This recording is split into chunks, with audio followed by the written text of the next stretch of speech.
ప్రతి ఆదివారం పేద బిడ్డలకు వంట వండుతూ ఉన్నా. ఆ పని దేవుడు నాకు ఇచ్చాడు. ఆ పని చాలా గొప్పది. ఆ పని చేస్తే ఆ పని నన్ను గొప్పవానిగా చేస్తా. నేను అంట్లు తోముతూ ఉన్నాను ప్రతి ఆదివారం. ఈ పని చాలా గొప్పది. ఈ పని నేను చేస్తే ఈ పని నన్ను గొప్పదిగా చేస్తా.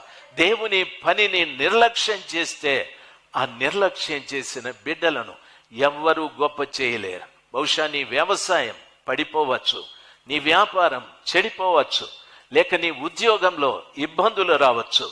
భూమి మీద నిన్ను అభివృద్ధి చేయటానికి ఇది ఉంది అని దాన్ని చూసి గొప్పదైన దేవుని పనిని నిర్లక్ష్యం చేస్తే అవి ఏవి నిన్ను గొప్ప చేయలేవు. గొప్ప చేసేది దేవుని పని ఒక్కటే. దేవుని పని ఒక్కటే. దేవుని పని ఒక్కటే.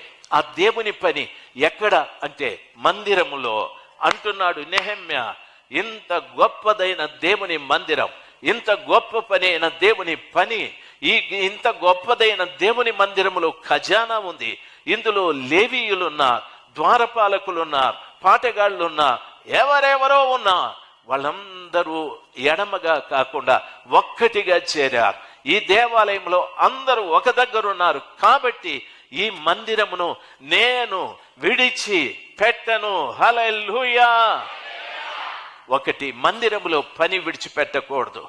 రెండు, మందిరాన్ని కూడా విడిచిపెట్టకూడదు. ఎందుకంటే మందిరపు పని చాలా గొప్పది.